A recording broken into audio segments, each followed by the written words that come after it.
College మీద అనేక రకాల కన్ఫ్యూజన్స్కి దారితీస్తుంది. సో దీని గురించి మాట్లాడదాం అనేటువంటి ఉద్దేశంతో మరి ఈ ప్రెస్ కాన్ఫరెన్స్ కండక్ట్ చేయడం అనేది జరుగుతూ ఉంది. మీ అందరు కూడా చూసినట్టయితే పోస్ట్ బైఫోకేషన్ అంటే మన రాష్ట్రం విడిపోయిన తర్వాత మన రాష్ట్రంలో అంటే టెరిషరీ కేర్కి సంబంధించి సూపర్ స్పెషాలిటీ హాస్పిటల్స్ అన్నీ హైదరాబాద్లో ఉండిపోయాయి. సో మనకు ఈ టెరిషరీ కేర్ని మనం స్ట్రెంథెన్ చేసుకోవాలి.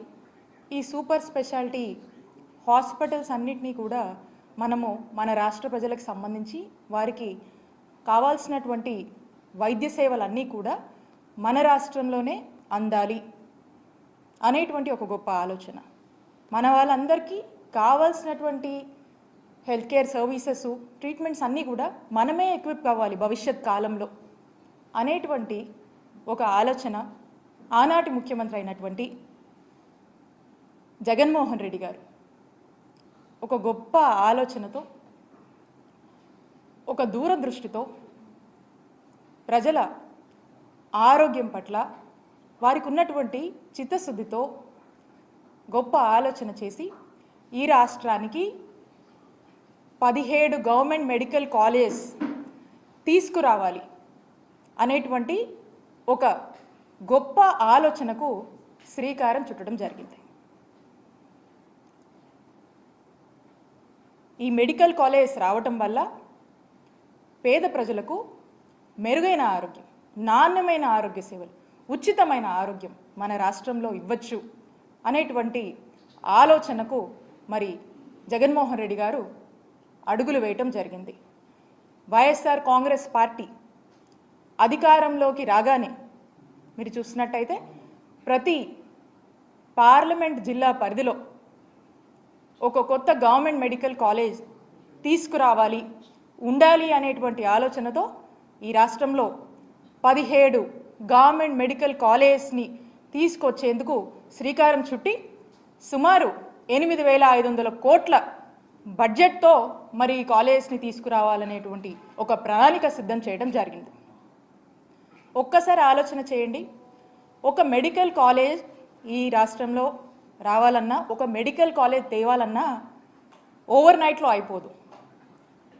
It's not that easy. ఒక మెడికల్ కాలేజ్ మనం తీసుకురావాలంటే దానికి సరిపడేటువంటి ఫస్ట్ మనకు ఒక ల్యాండ్ ఉండాలి, సరిపడేటువంటి 330 బెడెడ్ హాస్పిటల్ ఫుల్ ఫంక్షనాలిటీతో విత్ అప్రోప్రియేట్ కావాల్సినంత మెడికల్ ప్రొఫెషనల్స్ అండ్ అన్ని హంగులతో కూడా మనకు టోటల్ ఫంక్షనింగ్లో ఉండాలి. అంటే ఒక మెడికల్ కాలేజ్ తేవాలంటే ఈ హాస్పిటల్ ఈ విధంగా ఫంక్షనింగ్లో ఉండాలి. అప్పుడు కానీ మనము దానికి ఇంకా కొంత క్రైటీరియా ఉంటుంది, దానికి కొంత సర్టెన్ టైం అంతా ఉంటుంది. సో దాన్ని మనము చూపిస్తా ఒక మెడికల్ కాలేజ్కి మనము అప్లై చేసుకోవచ్చు. సో ఇదంతా కూడా it's a time taken procedure. ఒక మెడికల్ కాలేజ్ తేవాలంటే మనం చూసినట్టయితే మన రాష్ట్రంలో అంటే మన ఆంధ్రప్రదేశ్ రాష్ట్రంలో 1923 సంవత్సరం అప్పట్లో మనకు మొట్టమొదటి కాలేజ్ ఆంధ్ర మెడికల్ కాలేజ్ మరి అప్పుడు మనకు వచ్చింది. అంటే 1923 నుంచి మీరు చూసుకున్నట్టయితే 2023 వరకు అంటే 100 సంవత్సరాలలో మనకు ఉన్నటువంటి మెడికల్ కాలేజెస్ అన్ని 11 గవర్నమెంట్ మెడికల్ కాలేజెసే మన రాష్ట్రానికి మనకు ఉన్నాయి. అంటే 11 గవర్నమెంట్ ఎగ్జిస్టింగ్ మెడికల్ కాలేజ్ ఉంటే వీటిని మళ్ళా మా ముఖ్యమంత్రి గారు జగన్మోహన్ రెడ్డి గారు నాడు నేడు అని చెప్పి 3,820 కోట్లతో మరి వీటిని కూడా నాడు నేడులో రివాంప్ చేస్తూ మరి వీటిని కూడా బాగు చేస్తూ మరి కొత్త మెడికల్ కాలేజ్ 17 తీసుకురావాలనేటువంటి అడుగులు ఏ విధంగా వేస్తారో మీరు చూస్తున్నారు. అంటే ఒక్కసారి మీరు ఆలోచన చేయండి, 100 సంవత్సరాలకి 11 మెడికల్ కాలేజెసే మనకు అందుబాటులో ఉంటే 5 సంవత్సరాల కాలంలో 5 మెడికల్ కాలేజెస్ని ప్రారంభించి ఇంకొక 5 మెడికల్ కాలేజ్ ఈ సంవత్సరం మనకు రావాల్సి ఉంది. నెక్స్ట్ ఇయర్కి మనం చూసినట్టయితే ఇంకొక 7 మెడికల్ కాలేజ్ మనం ప్లాన్ చేసుకున్నాం. అంటే ఈ 17 మెడికల్ కాలేజ్ నేను ఏదైతే చెప్తా ఉన్నానో ఈ 17 మెడికల్ కాలేజ్ ఒక యాక్షన్ ప్లాన్ అనేది మనం వేసుకున్నాం. ఏంటి యాక్షన్ ప్లాన్ అంటే ఫస్ట్ ఫేజ్లో ఒక 5 మెడికల్ కాలేజ్ తీసుకురావాలి, సెకండ్ ఫేజ్లో ఇంకొక 5 మెడికల్ కాలేజ్ తీసుకురావాలి, ఆ తర్వాత ఫేజ్లో ఇంకొక 7 మెడికల్ కాలేజ్ తీసుకురావాలి అనేది ఒక యాక్షన్ ప్లాన్ ఫేజ్డ్ మేనర్గా 3 ఫేజెస్ కింద మనం పెట్టుకున్నాం. అన్ఫార్చునేట్లీ మన ప్రభుత్వం వచ్చినాక కోవిడ్ పాండమిక్ వల్ల దేశమే స్తంభించిపోయింది. అలాంటి పరిస్థితులు ఎదుర్కొని కూడా ప్రజలకు మెరుగైన ఆరోగ్యం ఇవ్వాలి, ప్రజలు ఎప్పుడూ కూడా ఏ రకమైనటువంటి ఆరోగ్య పరిస్థితుల వల్ల ఇబ్బంది పడకూడదు, ఇంకో రాష్ట్రానికి మనం వైద్యం కోసం పోయేటువంటి పరిస్థితి భావితరాలకు రాకూడదు అనేటువంటి ఒక ఆలోచన చేసి మరి అంత కోవిడ్ పాండమిక్ని కూడా మనం ఎదుర్కొని రావాల్సినటువంటి 5 మెడికల్ కాలేజ్ లేట్ అయినప్పటికీ కూడా అవసరమైనటువంటి మేరకు ఖర్చుని అన్ని విధాలుగా కూడా మనం అన్ని రిసోర్సెస్ని కూడా ప్రాపర్గా అక్యుములేట్ చేసుకొని యూటిలైజ్ చేసుకొని మరి చేయాల్సినటువంటి ఖర్చును కూడా చేసి అన్ని విధాలుగా అటు రిక్రూట్మెంట్ అయితేనేమి కన్స్ట్రక్షన్ రిలేటెడ్ అయితేనేమి ప్రతిదాన్ని కూడా మనం జాగ్రత్త చేసుకొని మరి ఈ 5 మెడికల్ కాలేజ్ని తీసుకొచ్చాము. 5 మెడికల్ కాలేజ్ని మరి లాస్ట్ ఇయర్ మీరు చూసారు జగన్మోహన్ రెడ్డి గారు వీటిని ప్రారంభించారు. మరి ఈ సంవత్సరానికి సంబంధించినటువంటి సెకండ్ ఫేజ్లో మనం మాట్లాడుతున్నటువంటి 5 మెడికల్ కాలేజెస్ వాటి పరిస్థితి ఏంటి?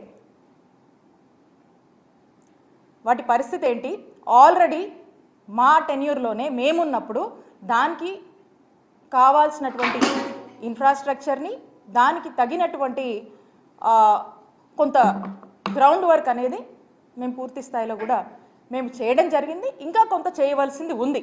ఆ చేయవలసింది కూడా ఇప్పుడు ప్రభుత్వంగా ఆ బాధ్యత మీ మీద ఉందని తెలియజేస్తూ ఉన్నాం.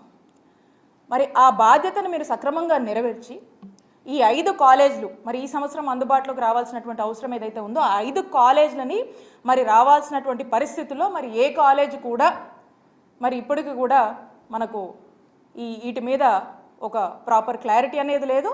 అండ్ అందులో మనం చూసినట్టయితే మీరు ఈ 5లో పులివెందుల మెడికల్ కాలేజ్ దీనికి సంబంధించి కొన్ని ఎంబీబీఎస్ సీట్లకు మనకు పర్మిషన్ వస్తే ఆ వచ్చినటువంటి ఆ పర్మిషన్ కూడా మరి దేశ చరిత్రలో ఏ రాష్ట్రం కూడా చేయనటువంటి దుస్సాహసం ఈ కూటమి ప్రభుత్వం చేసి రిటర్న్లో మాకు ఈ మెడికల్ కాలేజ్ వద్దు అని లెటర్ రాసినటువంటి ప్రయత్నం మరి మన ఆంధ్రప్రదేశ్లో మొట్టమొదటిసారిగా కూటమి ప్రభుత్వం చేసింది. నేను అడుగుతా ఉన్నాను, ఒక మెడికల్ కాలేజ్ తేవాలంటేనే ఎంత కష్టమో 100 ఏళ్లకే 11 మెడికల్ కాలేజ్ మనకు ఉన్నటువంటి చరిత్ర మనకు ఉంటే మరి 5 సంవత్సరాల కాలంలో 17 గవర్నమెంట్ మెడికల్ కాలేజ్ తీసుకురావాలనేటువంటి ఒక గొప్ప సంకల్పం జగన్మోహన్ రెడ్డి గారు చేస్తే దాంట్లో 5 సంవత్సరాల్లో 5 మెడికల్ కాలేజ్ తీసుకొచ్చి ఈ సంవత్సరం 5 అందుబాటులోకి రావాల్సినటువంటి పరిస్థితి ఉండగా వచ్చే సంవత్సరానికి 7 కాలేజీలు మళ్ళీ అందుబాటులోకి రావాల్సినటువంటి పరిస్థితి ఉండగా మరి వచ్చినటువంటి ఒక కాలేజ్కి వద్దు అని చెప్పి మీరు రిటర్న్లో లెటర్ రాశారంటే దీన్ని ఏమనుకోవాలి? స్పష్టంగా అర్థమవుతా ఉంది. అంటే పులివెందుల మీద మీకున్నటువంటి ద్వేషభావం, మీకున్నటువంటి రాజకీయ కక్షలతో పులివెందుల మెడికల్ కాలేజ్కి అనుమతులు వస్తే కొన్ని సీట్లకి వద్దని మీరు లెటర్ రాశారంటే ఇది మనకు స్పష్టంగా అర్థమవుతా ఉంది. ఇలానే మనం మొత్తం మీద కూడా చూసినట్టయితే మనకు స్పష్టంగా మొదటి నుంచి కూడా అర్థమవుతా ఉంది. ఏమని? ఈ మెడికల్ కాలేజ్ తీసుకురావాలి, ఈ రాష్ట్రంలో టెరిషరీ కేర్ స్ట్రెంథన్ చేయాలి అనేటువంటి ఆలోచన జగన్మోహన్ రెడ్డి గారు చేశారు. ఈ ఆలోచనని బాధ్యతగా మనం బాధ్యతగా అడుగులు వేసి మనం 5 కాలేజీలు తెచ్చాము. ఇంకా 5 రావాల్సినవి ఉన్నాయి. దీని మీద ఇప్పుడు కూటమి ప్రభుత్వము వాళ్ళు బాధ్యత తీసుకొని దీన్ని ఓన్ చేసుకొని ఈ రాష్ట్రంలో ఉన్నటువంటి ఎంతోమంది మెడికల్ ఎడ్యుకేషన్ చదవాలనుకున్నటువంటి విద్యార్థుల యొక్క ఆలోచనని, విద్యార్థుల యొక్క ఆశయాల్ని ఈరోజు కేవలం జగన్మోహన్ రెడ్డి గారికే ఇవన్నీ మనం అమలు చేస్తే పేరు వస్తుందనే దానికోసము ఈరోజు వాళ్ళ ఆశయాలను బలి చేస్తూ ఈ కూటమి ప్రభుత్వం అడుగులు ముందుకు వేస్తుందని తెలియజేస్తున్నాను. ఇక ఈ 5 కాలేజీ ఈ సంవత్సరంలో రావాల్సిన వాటికి పరిస్థితి ఎలా ఉంది? ఇక నాకు తెలిసి నెక్స్ట్ ఫేజ్లో మనం అనుకుంటున్నటువంటి ఇంకో 7 కాలేజీలు ఉన్నాయి. వాటికైతే అసలు ఫ్యూచరే కనపడటం లేదు. ఈ రాష్ట్రంలోని విద్యార్థులకు ఆ హోప్ కూడా ఏమాత్రం కూడా అనిపించట్లేదు కూడా. ఎందుకంటే లీస్ట్ రెస్పాన్సిబిలిటీ, ఇర్రెస్పాన్సిబిలిటీ, వాళ్ళ యొక్క బాధ్యత నుంచి వాళ్ళు తప్పించుకుంటున్నారు అనేది మనకు స్పష్టమవుతా ఉంది. దీని మీద ఒక క్లారిటీ ఇస్తే, దీని మీద ఎక్స్ప్లెనేషన్ ఇస్తే చర్చ జరుగుతుంది. పైగా ఇదంతా కాకుండా మనం చూసినట్టయితే ఎంతో కష్టపడి వీటికి కావాల్సినటువంటి ల్యాండ్స్ని according to the land acquisition act ప్రకారం మనము కొన్ని ప్రభుత్వ భూములు ఉంటే ప్రభుత్వ భూములు తీసుకున్నాము, కొన్ని ప్రైవేట్గా మనం తీసుకోవాల్సి ఉంటే ఇది ప్రజలకు మంచి చేస్తుంది, ప్రజలకు ఎంతో మేలు చేస్తుందని చెప్పి ఎన్ని కష్టాలు పడి ఇంత ఖర్చైనా భరించి మరి పేద ప్రజల ఆరోగ్యం కోసం పేద ప్రజలకు ఒక ఆస్తిలాగా సమకూర్చి ప్రతి ఒక్క మెడికల్ కాలేజ్కి 25 ఎకరాలు మనకు అవసరం అవుతుంటే ఆ యొక్క ఆస్తిని సమకూర్చి ఈ రోజున ఇంత పెద్ద మెడికల్ కాలేజ్ తీసుకురావాలని ఆనాటి ఒక ఆలోచనని మరి ఈరోజు మనం చూసినట్టయితే ఏం చేస్తున్నారండి వీళ్ళు? ప్రైవేటైజేషన్ అంటే పీపీపీ మాడ్యూల్, ట్రిపుల్ మాడ్యూల్ అనేటువంటి ఒక ఆలోచన, ఈ ప్రైవేటైజేషన్ అనేటువంటి ఒక ఆలోచన చేస్తూ మరి రాష్ట్ర ప్రజలందరికీ కూడా ఒక సందేహాన్ని కలిగిస్తూ వీళ్ళు ముందుకెళ్తా ఉన్నారు. అంటే ప్రైవేటైజేషన్ అంటే ఏంటండి? ఇక్కడ ఉన్నారు మీడియా వాళ్ళు, అన్న ప్రైవేట్ హాస్పిటల్కి వెళ్తే ఏమవుతుందో చెప్పండి. ప్రైవేట్ హాస్పిటల్కి వెళ్తే ఛార్జెస్ పడతాయి కదా, ఫ్రీగా చూస్తారా? చూడరు కదా. మరి ఈ మెడికల్ కాలేజ్తో అనుబంధంగా ఉండేటువంటి హాస్పిటల్కి రాష్ట్ర ప్రజలు వస్తే అక్కడ మనము ఉచిత వైద్య సేవలు అనేది అందిస్తారు ప్రజలకి. మరి ఇప్పుడు దీన్ని ప్రైవేటైజేషన్ చేస్తే రాష్ట్ర ప్రజలు ఏదైనా ఒక అనారోగ్య సమస్యతో ఆ హాస్పిటల్కి వెళ్తే డబ్బులు అడుగుతారు కదా, డబ్బులు కట్టాలి కదా. అంటే పేదవాడికి ఒక అనారోగ్య సమస్య వస్తే ఇప్పుడు పేదవాడి జోబులోంచి ఈరోజు ఖర్చు పెట్టుకునేటువంటి పరిస్థితికి మీరు తీసుకెళ్తున్నారా అనేటువంటి సందేహం మాకు కలుగుతూ ఉంది.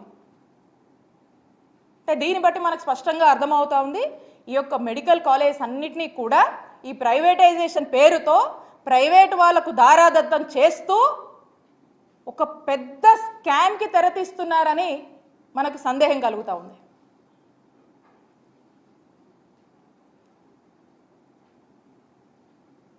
అలాగే అప్పట్లో ఎన్నికల ముందు వీళ్ళంతా కూడా మేము అధికారంలోకి వచ్చిన 100 రోజుల్లో మీరు ఏదైతే మెడికల్ కాలేజ్కి సంబంధించినటువంటి జీవో తీసుకొచ్చారో ఆ జీవోని మేము రద్దు చేస్తాం అని మాయమాటలు చెప్పి ప్రజల్ని మోసం చేశారు. మరి ఇప్పుడు మీరు అధికారంలోకి వచ్చి దాదాపు 100 రోజులు ఎవరేమో అడ్డుకోలేదే. ఆ రోజున ఈ మెడికల్ కాలేజ్ తీసుకొస్తే ఈ మెడికల్ కాలేజ్ వాళ్ళ యొక్క సెల్ఫ్ ఫంక్షనింగ్కి ఎక్కడ ఇబ్బంది అవుతుందోనని అవి సెల్ఫ్ సర్వైవ్ అవ్వాలి, సెల్ఫ్ సస్టైన్ అవ్వాలి అనేటువంటి ఒక ఆలోచనతో సెల్ఫ్ ఫైనాన్సింగ్ అనేటువంటి ఒక విధానాన్ని మేము తీసుకొచ్చాం. మరి ఆ విధానాన్ని ఆ రోజు మీరు తప్పుబట్టి మీరు అధికారంలోకి వచ్చాక జీవోని రద్దు చేస్తామని మీరు మాట్లాడారు కదా. మరి ఇప్పుడు ఎవరు అడ్డుకోవట్లేదు కదా, ఎవరేం ఆపట్లేదు కదా, ఎవరు మిమ్మల్ని ఆపారా? మరి ఎందుకు అదే జీవోని కంటిన్యూ చేస్తూ ముందుకు వెళ్తున్నారు? దీని గురించి ఎక్స్ప్లెయిన్ చేయండి. దీని గురించి మీరు ఎక్స్ప్లెయిన్ చేస్తే చర్చ అవుద్ది ప్రజల్లో. ఇవేవీ మీరు ఎక్స్ప్లెయిన్ చేయరు. దీని మీద మీరు క్లారిటీ ఇవ్వండి ప్రజలకి.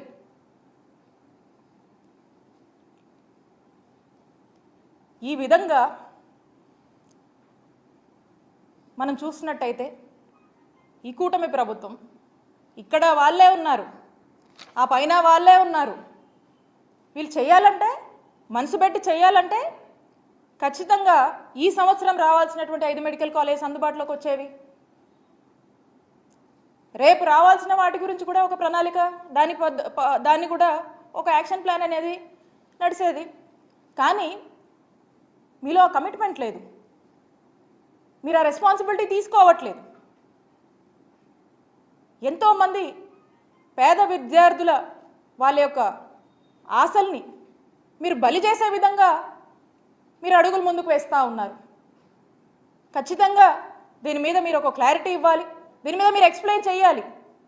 ప్రజల్లో చర్చ జరుగుతుంది, అప్పుడు అదే చర్చ.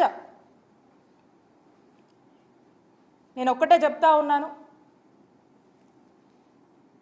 ఈ కుటుంబ ప్రభుత్వానికి, నిన్న మేమున్నాం, నేడు మీరున్నారు, మళ్ళా రేపు మేము వస్తాం.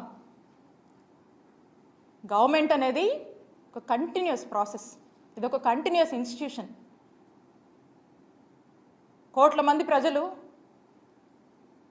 ఎంతో ఆశతో ఈ రాష్ట్రంలోని ఎంతోమంది పేద ప్రజలు గవర్నమెంట్కి వాళ్ళ యొక్క అండ, వాళ్ళ యొక్క భరోసా కోసం, వాళ్ళ యొక్క సాయం కోసం ఎదురు చూస్తూ ఉంటాయి. వాళ్ళ యొక్క హోప్ని ఈరోజు బలి చేస్తూ మీరు ఏదైతే జగన్మోహన్ రెడ్డి గారి ఎయిమ్ ఈ రాష్ట్రంలో వైట్ కోట్ రెవల్యూషన్ రావాలి, ఈ రాష్ట్రంలో వైట్ కోట్ రెవల్యూషన్ తేవాలి, ఇక్కడున్నటువంటి మెడికల్ ప్రొఫెషనల్స్ దేశం మొత్తం కూడా వైద్య సేవలు అందించాలి, ఇక్కడున్నటువంటి పేద ప్రజలకు ఉచితమైనటువంటి నాణ్యమైనటువంటి వైద్య సేవలు ఈ రాష్ట్రంలోనే అందించాలనేటువంటి ఏం ఏదైతే ఉందో ఆ ఏమ్ని కూటమి ప్రభుత్వం మీ ప్రైవేటైజేషన్ పద్ధతిలో డిఫీట్ చేయొద్దు అని మీకు తెలియజేసుకుంటున్నాను. It's very sad and it's very unfortunate.